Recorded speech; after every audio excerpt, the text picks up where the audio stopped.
The technologies that dominate our time originated in Europe and were spread to America and all over the world by Europeans.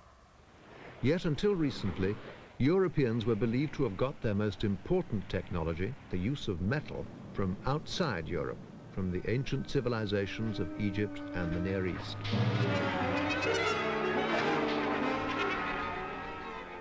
Now, a revolution in archaeological dating has provided evidence that metal technology was invented in Europe without help from elsewhere. Once invented, it enabled Europe to gain a lead on the rest of the world, which has never been lost and now reaches out to the very stars.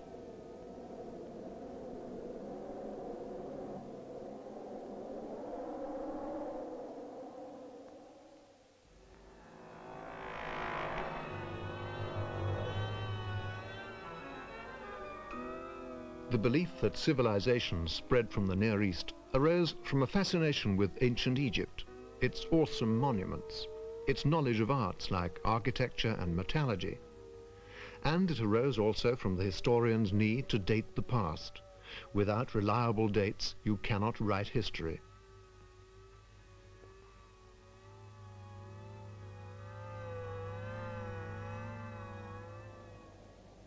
When archaeologists began work in Egypt in the last century, they found temple walls covered with inscriptions. Some turned out to be lists of kings. At Karnak, each king is represented by a stylized figure with his name in an oval box above it.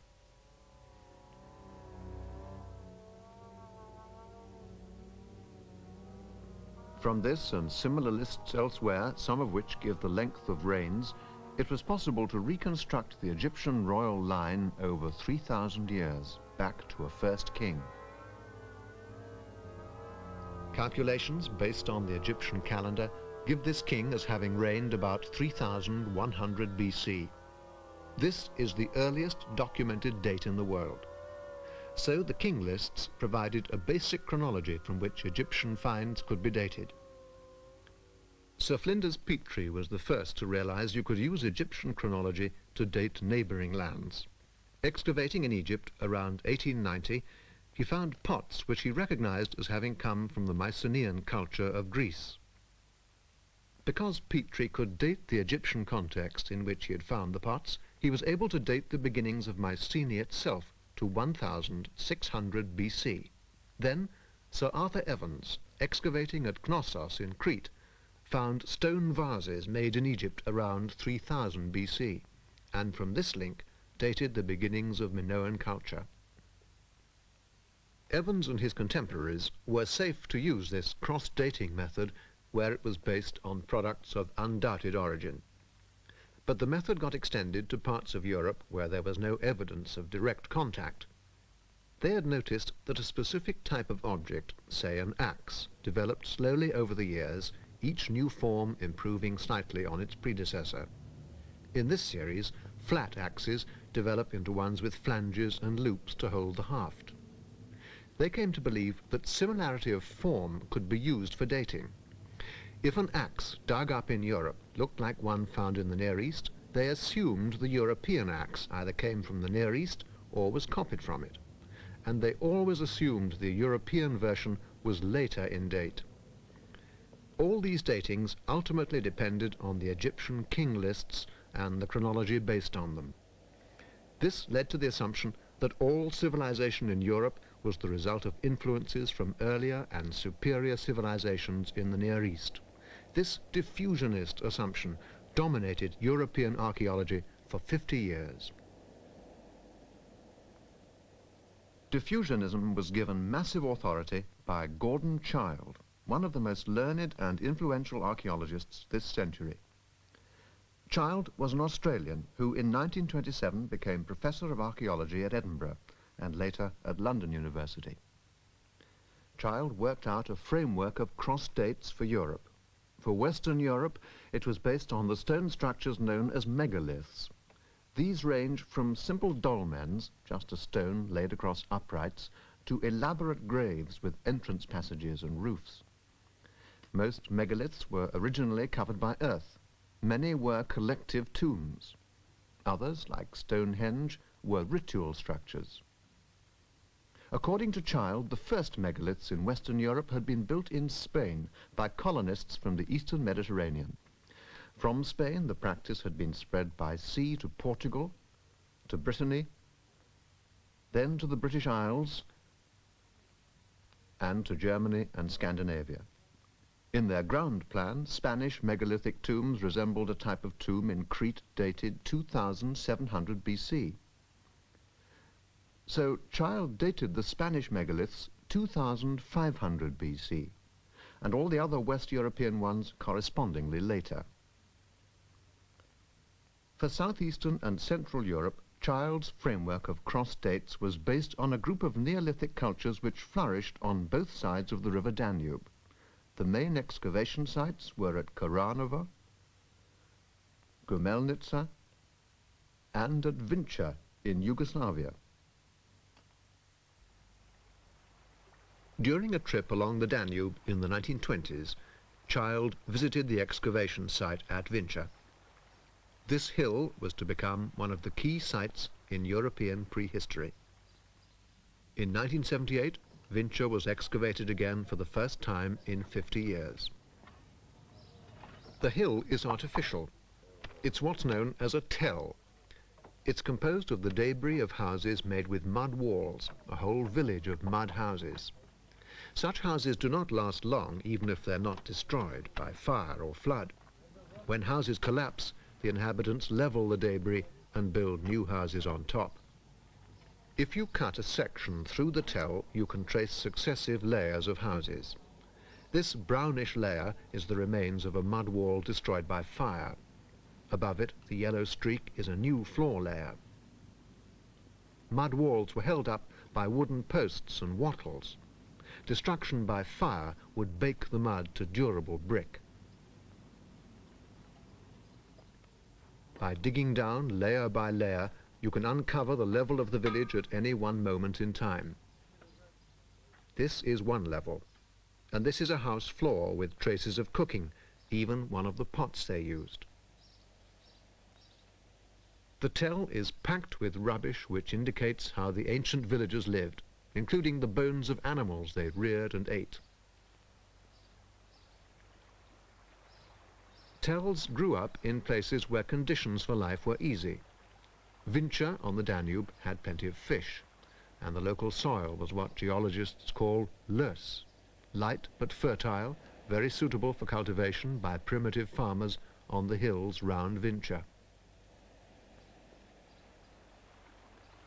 A section through the tell reveals the relative date of each village layer. The layers near the top are the latest. The lowest are, of course, the oldest. From top to bottom, the time span is thousands of years. The first excavator of Vinča, Professor Vasic, knew the tell had been settled by Neolithic people, but his big problem was to fix an absolute date for the settlement. It was, in fact, fixed by Gordon Child as a result of his visit. Child looked at the material excavated from Vinča with the eyes of a diffusionist. The commonest pottery, he said, was really a poor variant of black Mediterranean ware. Its punctured ribbon ornament found parallels in pre-dynastic Egypt, in Neolithic Crete, and at Troy. The red slipped ware had exact analogues in Anatolia. The figurines with their triangular faces, snub noses and unseparated legs belonged to the very essence of the Aegean and Anatolian cultures.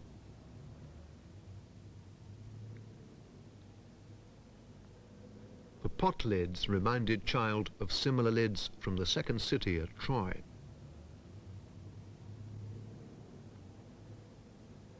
Alongside axes made of stone and fish hooks and harpoons made of bone, Child was impressed to find objects made of copper.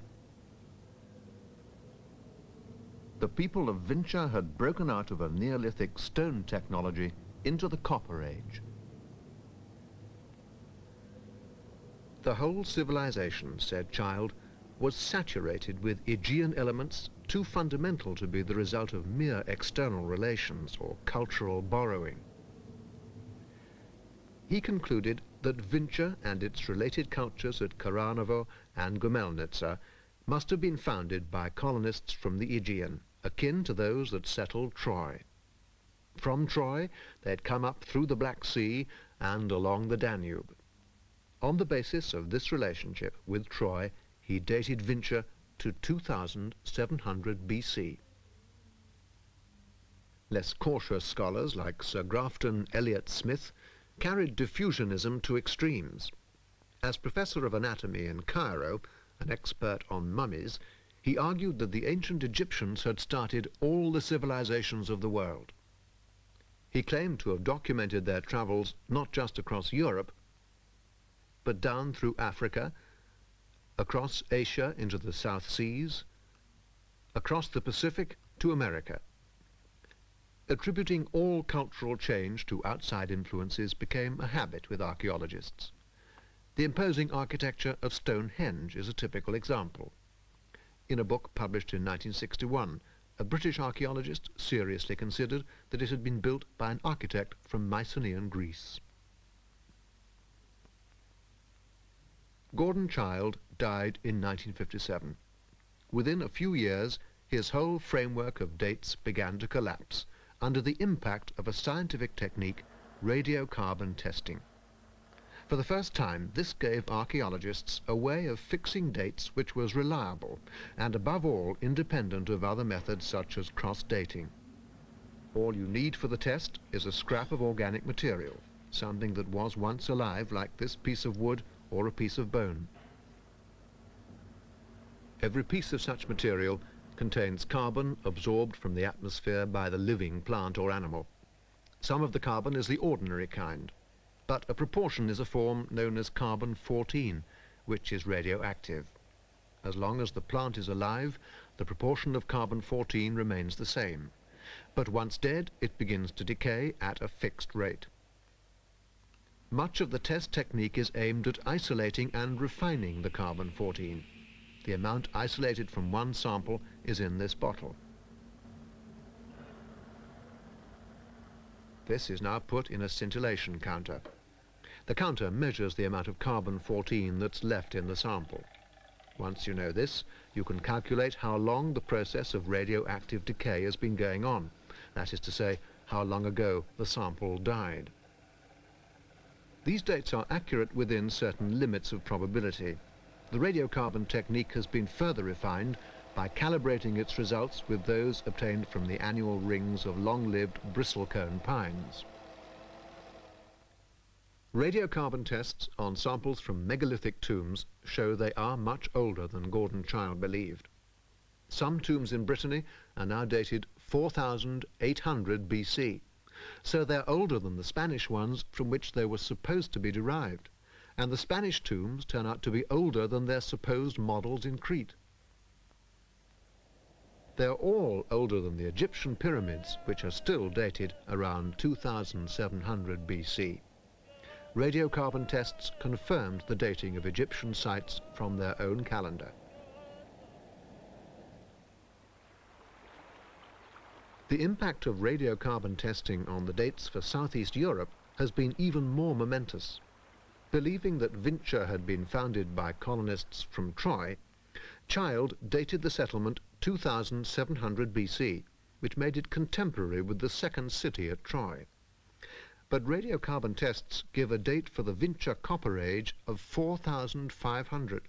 Hence, it developed before the city of Troy was even built. This radiocarbon date is confirmed by archaeological evidence from another site of the Vinča Gumelnica culture, at Karanovo in Bulgaria. It's a tel even higher than Vinča. Karanovo was excavated in the 1950s by the Bulgarian scholar Dr. Georgiev. Professor Colin Renfrew was the first British scholar to realize its implications. This great tell at Karanovo is one of the key sites for the prehistory of Europe, and absolutely the most important site for understanding the question of the Copper Age. And in its great section of 40 feet, one has successively the ruined house levels of the whole culture sequence of something like 3,000 years of prehistory. And Dr. Georgiev, in his excavations here, was able to read this sequence, excavating layer by layer, and so get a very clear picture of each of the phases, and in doing so, essentially resolve stratigraphically the Copper Age problem. In the lowest levels, one has the house remains of the first farmers, and one can see very clearly a burnt level there, where the village must have got burnt down, and so one sees the pink of the mud very clearly. And then above that, one has the Copper Age levels, and there's another burning episode up there. And right at the top, one has 2 meters of early Bronze Age deposits. Now, the great question was, of course, what is the link between this area and the Aegean and Troy? And Child and those of his generation believed that the origin of the Copper Age cultures, the cultures of Vinča and Gumelnitsa, was from the Aegean, from Troy. So they equated those levels with Troy. But Dr. Georgiev's excavations showed that in fact the link belongs with the early Bronze Age levels at the top. And so those early Bronze Age levels are contemporary with Troy, somewhere around 2500 BC. Well, that means that one has way below that, something like 2000 years earlier, the Copper Age, the people of Vinča, Gumelnitsa and Koranovo. And their origin can simply have nothing to do with Troy. But if copper tools like these did not come from Troy, how did the people of Koranovo and Vinča learn to make them? It's clear now that the prehistory of Europe has quite simply to be rewritten. The traditional framework, the traditional dating has collapsed, and with it really have to go out most of the old diffusionist ideas about the migrations of culture and influences from outside, so that we have to face the independent origin of metalworking in Europe. But how do you explain a major change like that if you don't explain it from outside influences? Well, this is a sort of problem which archaeologists are facing today everywhere, and the focus of attention has to be on the society itself, the processes at work within the society, the environment, the social system, the developing economy. These are the things that I think one has to look at today much more carefully in order to grasp exactly how it is that something like metallurgy is invented and how the invention is widely adopted with all the important consequences for European prehistory. From this point of view, what was Neolithic society like in these lands along the Danube? What was special about it? It was the first society of farmers in Europe. Here, on fertile, well-watered land, for the first time Europeans were able to live on the crops they grew and the animals they raised. They were the first in Europe to grow efficient cereals and to rear domesticated sheep and goats.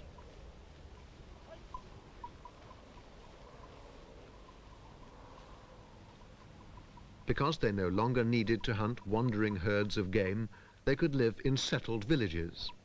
Most of these grew into tells like the one at Koranovo. Here we are looking at 3,000 years of slow development among these simple farmers, leading to the birth of European technology. In excavation, the foundations of houses have come to light, outlines of mud walls or holes of posts which held them up. At some levels, the whole village at a particular moment in time can be mapped. 15 houses to a village, say 50 or 60 people. In this part of Bulgaria, there are dozens of tells at intervals of a few kilometers. Clearly, there was a large Neolithic population. Only a few tells have been fully excavated, but already a large quantity of finds have been gathered at the village of Malkovareya. There are rooms full of fragments waiting to be reconstructed into pots, into the consumer goods of this Neolithic farming society. The society that produced these also produced the first metal goods in Europe. How did this happen? Professor Renfrew again. Around 5000 BC, there were some very interesting developments. People began making some very interesting little pots and some very interesting representations of animals, so that for the very first time they're depicting their own world. This one, I think, may be a frog, and this one is very clearly a hedgehog, and this animal here must, I think, be a dog lying down. Since one doesn't have the head, it's not altogether clear, but it's not a cat because there weren't domesticated cats at that time. Here is some furniture. And this is actually, I think, the first furniture that we have evidence of anywhere in the world. And these people made little models of chairs and tables. And then even more interesting, one has a model of an oven here, like the ovens that you find in the houses. It's very similar, a bread oven. Also little model houses, so that you can see that some of the houses generate had pointed roofs. The human figures also show quite a diversity of form, and it's really very exciting to be able to see how these people visualize themselves. I'm not sure if one can call them portraits, but they are really quite impressive representations of the human form. Some of them are just amusing and small, and they might have been toys, but there are others which were very much bigger and clearly had a much more serious purpose. This splendid head here was part of a figure that must have stood 60 centimeters high. And that was undoubtedly a cult object. It's true, of course, that the archaeologist tends to dismiss anything he doesn't fully understand as a cult object. And these two horns, drinking horns, are really a very exceptional find, a recent find, painted in red, and nothing like them has been found elsewhere. They're made of pottery, and they're almost certainly objects that were used for some cult celebration. So that is one of the things that was developing and that is relevant. Another, I think, is craft specialization. These little bone objects are found in considerable numbers, and they're little figurines, they're human representations, and a workshop for their manufacture has been found. And this means that one man in the workshop spent most of his time making these figurines and probably received food and whatever in exchange for them. But he was a craft specialist, and so he was able to develop his skill by working at them. In the same way, I think we can imagine that the people who were first concerned with metallurgy must have been skilled craftsmen in some way. Well, when we turn to the particular skills that lead towards metallurgy, I think it's particularly to the potter that we must think, because this very nice pot is made of graphite painted ware, and it must have been fired at a temperature of 700 or 800 degrees centigrade, and in order to prevent the graphite paint from burning off, you have to fire in a reducing atmosphere that is controlling the amount of air.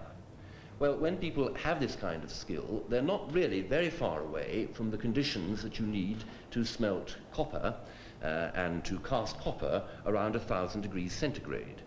And it's perhaps a little more than coincidence that already they were using copper ores as pigments.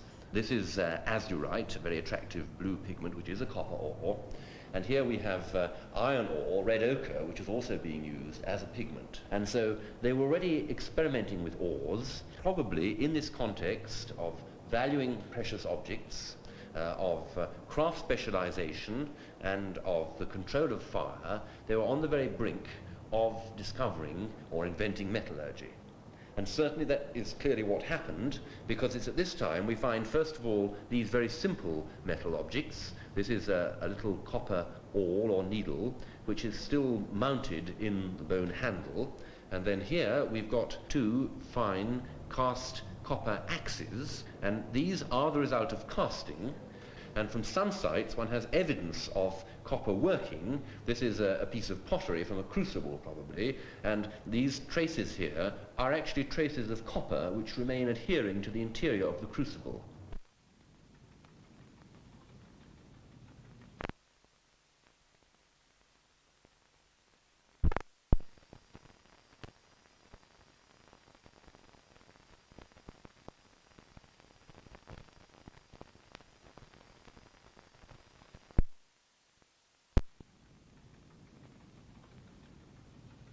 Another important clue to the origin of metallurgy came to light at Varna, the Bulgarian Black Sea port, where a prehistoric cemetery was discovered recently.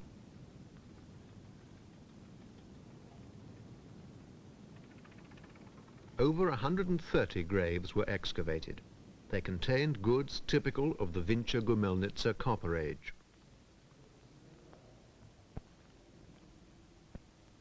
But they also contained the earliest gold in the world, kilograms of it.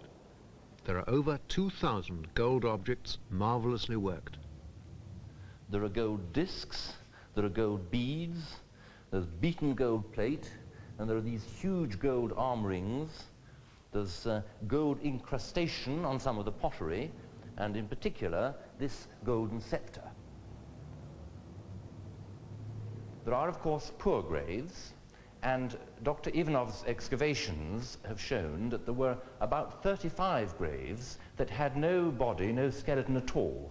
And this must clearly have been deliberate, because in 3 of them, in the place where the skull should have been, there were clay masks, or clay heads. And these had golden earrings as decoration, and golden teeth, and they wore golden diadems. So clearly in the burial customs there's something very strange going on with these symbolic graves that we don't understand very well. But the overall impression is this dazzling wealth. And of course what is so exciting is that it's so extraordinarily early. This treasure is undoubtedly something like 1,500 years earlier than anything comparable elsewhere. It can be dated to about 4,300 BC or thereabouts. So I'm holding now in my hand golden wealth that predates the gold of the Near East, of Sumer and Egypt, and predates the gold of Troy by something like 1,500 years. The craft specialization, the craft skill here is at an extraordinarily high level. Once these are already in the stone objects, this splendid blade of flint, which must be one of the longest in the world, and above all here in these beads, which are so uniformly worked, one could almost imagine them to be machine-tooled.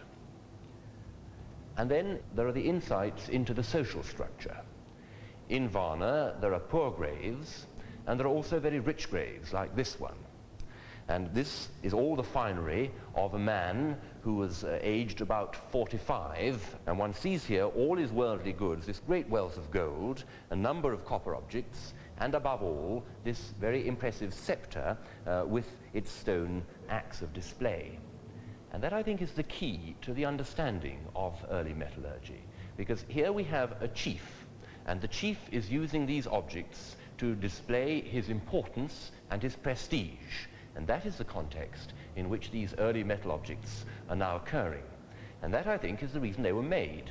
They were made not because people wanted metal to be a useful material, but because they realized its great potential for display purposes and for showing value and importance.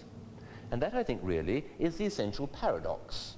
Because out of this desire for display and for emphasizing prestige, out of this ranked society, because this could only have happened in a society where there were chiefs and there were commoners, out of that context did come useful tools. And this copper axe was originally conceived, I imagine, as an axe of display, just like the stone axe on the scepter in form. And yet it turned out to be very useful. And this is really the starting point for the whole of the development of European metallurgy. The source of the Varna gold has not yet been found, but evidence on the source of copper in the Wincher culture has been provided by an amazing discovery in Yugoslavia near the town of Bor. Bor is the center of Europe's largest copper mining area. The town is surrounded by heaps of mine spoil, but it boasts a fine museum of mining. In 1968, a visiting archaeologist from Belgrade recognized an animal-shaped piece of pottery from the Wincher culture. It had been found in an open-cast mine nearby at a place called Rudna Glava. The archaeologist was Borislav Jovanovic. He's been excavating at Rudna Glava ever since, for it turned out to be an ancient copper mine, the oldest in the world.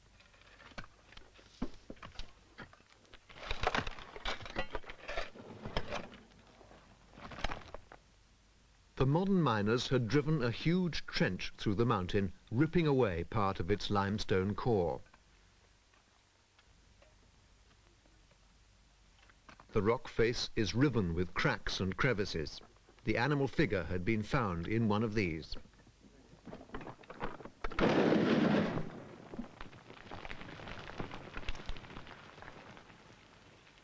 On a cliff 40 meters high, archaeologists have unique problems.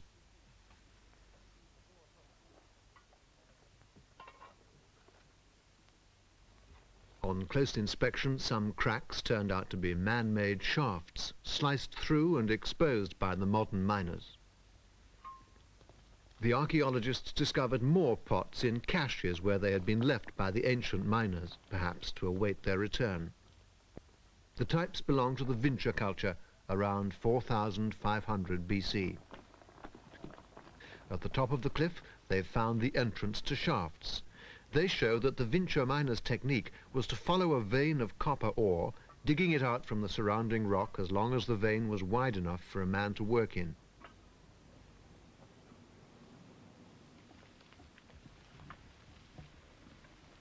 This man is following the course of one shaft. It winds down 25 meters, quite a way below ground when you're using wooden torches for light and antler picks for tools.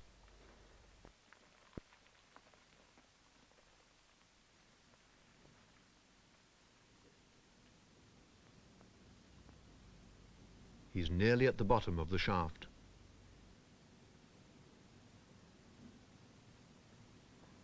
The Vincia miners scraped the vein clean of ore, despite cramped conditions, poor light and foul air.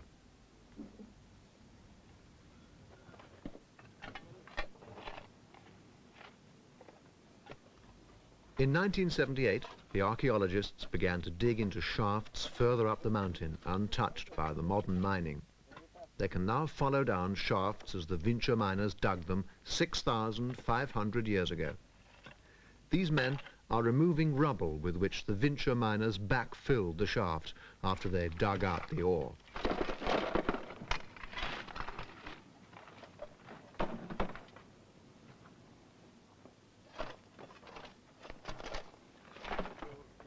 Some of the rubble shows traces of the original copper ore, green streaks of malachite, blue streaks of azurite. Out of the rubble come other significant finds. This is one of the 100 examples of stone hammers we have found here in Rudna Glava. You can see that heavy traces of wear are quite visible on both edges of the implement. And another characteristic of such implements is a shallow groove going round the middle of the body of the implement, and that was the how to say, support for a rope or a strap for having a possibility to move the hammer in vertical or circular or other positions in inside in the shafts where the space was very limited. The other main digging tools were antler picks. The tip still has a greenish tinge.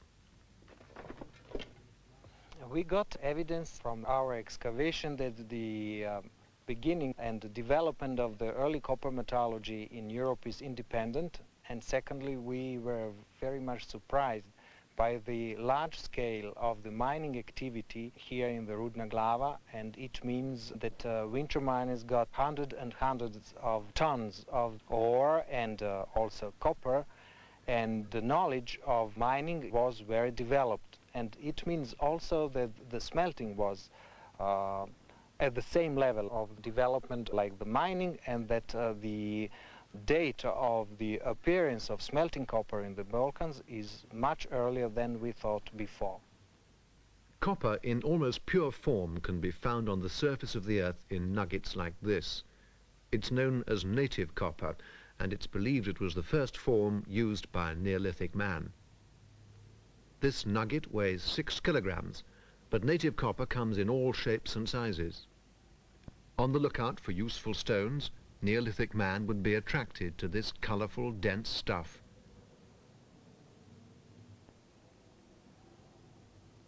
He'd find it didn't break as easily as stone. It was malleable, especially when softened in a fire, and could be hammered into simple shapes like this chisel. The oldest known copper objects are from the Near East.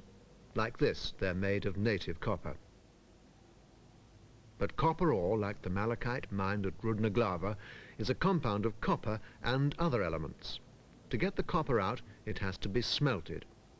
How man discovered smelting is not yet sure, but it's significant that green malachite is often found in deposits with native copper.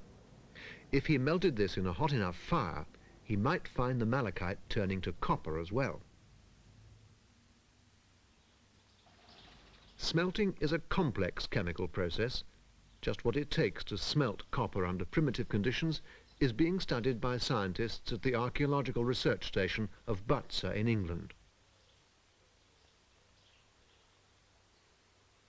They start with malachite, the same green ore as was mined at Rudnaglava. First, it must be broken up.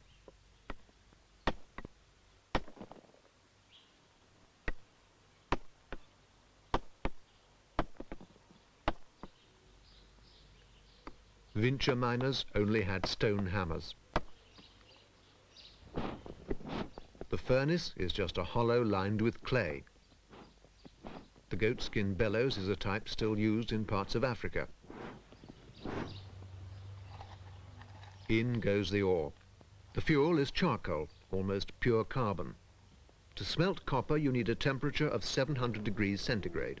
A more up-to-date bellows takes over.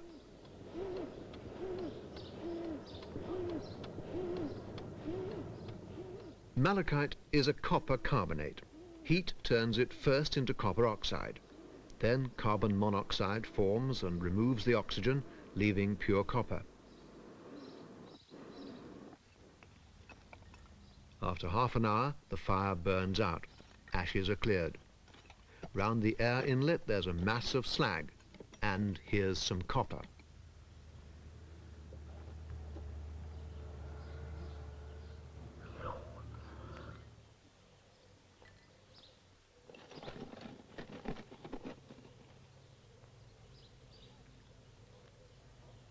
The slag contains silica and other impurities.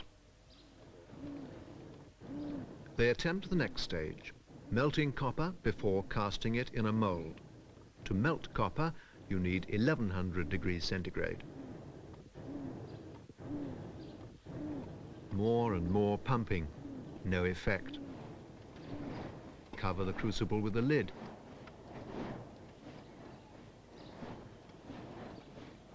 Still no melt. After 2 hours, the experiment is abandoned as the crucible begins to crack. They've been experimenting for several years, but haven't got it right yet. The coppersmiths of Vincher, 6,500 years ago, could not only melt copper, but could cast it into these massive adzes, the first metal tools with a shaft hole anywhere in the world. But then, they had the benefit of centuries of gradual experience. Though metallurgy had started with such a flourish in southeast Europe, the Copper Age there did not develop its early promise. No one quite knows why. The fact is, the focus of metal technology moved to Central Europe. In what is now Austria, there were deposits of copper in the Mitterberg area. And other deposits were around Kitzbühel, the famous resort in the Tyrol.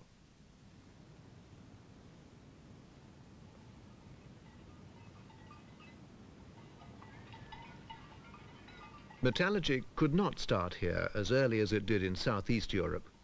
The Alps were in the grip of the last ice age until 10,000 BC, and thousands of years were needed for copper outcrops to weather into native copper or malachite, which would have attracted miners. Just above the valley of the Salzach, there are the remains of a hill camp. In 1800 BC, it was occupied by people from a local culture, the Mondsee culture. They knew how to use copper. 2 defensive ditches were dug round the hill and the soil piled up to form ramparts. Dr. Moosleitner is the superintendent of archaeological sites in the Salzburg area. The top was flattened to allow dwellings of some sort.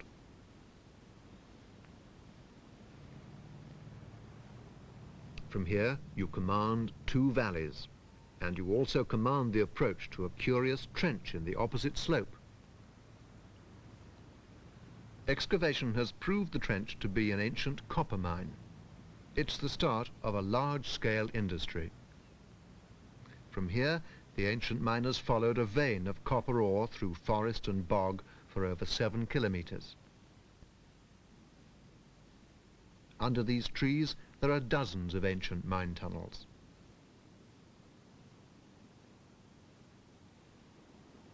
After 1,000 years of mining, the copper vein ran out. They dug the last tunnels in an area called the Mitterberg.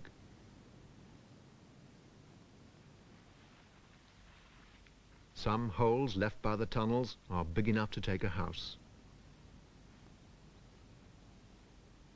Some have turned into pools. Some have been re-excavated to reveal the technique used by these miners 4,000 years ago.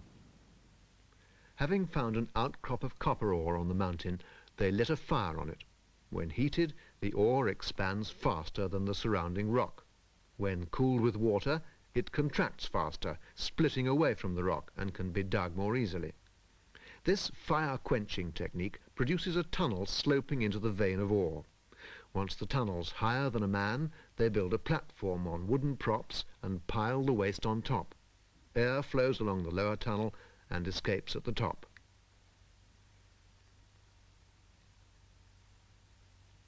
Deeper still, they build a dam to hold back flood water.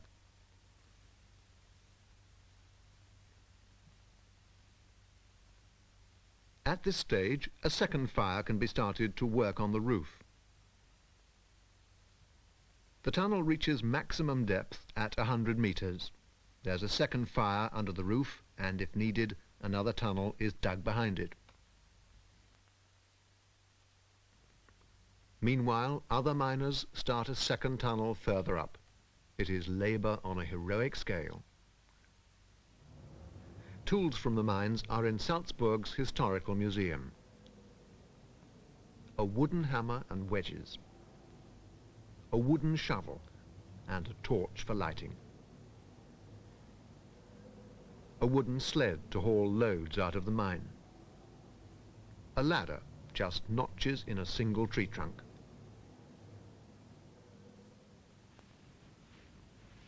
Not far from the mines are the places where ore was crushed and prepared for smelting.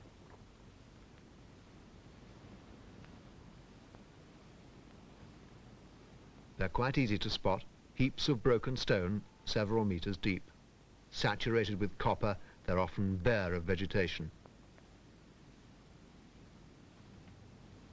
You can find pieces of stone querns on which the ore was ground up.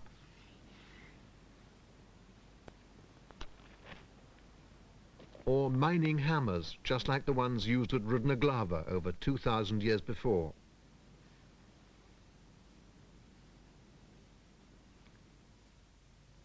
This massive trunk is a trough for washing ore. And this is the equivalent of the gold miner's pan. And here's how the querns were used. Using such tools, the Mitterberg miners shifted 1 million tons of rock in 1,000 years. To maintain this output would need 500 men, an astonishing feat of organization. The spoil they left covers this plateau. No trees grow on it even today, the first example of industrial pollution in history. Mining used up timber by the ton, and more was needed for smelting, so they moved the ore some distance to smelt it where wood was available. They have found over 200 smelting places like this. Here it's slag polluted with copper which inhibits normal vegetation. One plant which can grow on slag is Silena rupestris. In fact, its presence tells the archaeologist he's on a smelting site.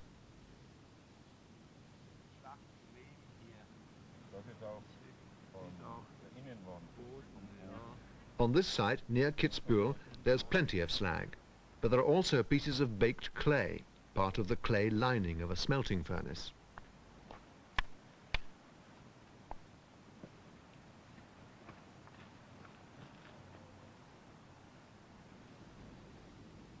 This piece still has copper slag stuck to the clay. When reconstructed, the furnace on this site appears as an advanced type, with walls a metre high. With an upward draft of air, the temperature inside would go well above the melting point of copper, which ran down and solidified as an ingot at the bottom. Many such ingots have been found. They take their shape from the curved bottom of the furnace. Each weighs about 6 kilograms. Ingots were carried from the mining areas to where they were needed for casting. Another form of ingot is the torque. Each weighs 600 grams and could be worn as an ornament. Thousands have been found. Altogether, 50,000 tons of copper were produced in the Austrian mines, far too much to use locally. Between 1800 and 1600 BC, much was exported to supply the Unitice culture and its related cultures of Straubing and Adlerberg. In Vienna's Natural History Museum, there's a display of Unitice material. At first sight, the metal goods are not very impressive. A small range of pins for fastening clothes, some flat axes or chisels, small daggers or knives. There are rings of twisted wire, armbands or bracelets, but these goods represent another giant step in technology. They're made of bronze, a mixture of copper and tin which is easier to cast and far harder than copper. A bronze cutting edge is harder even than iron. It's unsurpassed until the invention of carbon steel. There are other advances in riveting metal, in tensile strength, in decoration. Gordon Childe knew that by the Bronze Age, Europeans had equalled the Near East. This puzzled him because he believed Europe had got its technology from there. We know now from the discoveries in Southeast Europe, backed by radiocarbon dating, that the Vinci people invented metallurgy on their own. And there is growing evidence it was also invented independently at Remodello in Italy, at Los Millares in Spain, and perhaps in Ireland. Given such origins, we should not be surprised at the explosion of creativity in Europe's High Bronze Age, which has unique features in design, in technological ingenuity, in speed of development. There are special tools for all purposes: anvils and hammers, knives, razors, sickles, chisels and gouges for stone and wood. They developed the socketed axe. They invented the clasp or safety pin. Weaponry escalated rapidly. They invented the slashing sword, culminating in double-edged blades a metre long, the ultimate weapon of its time.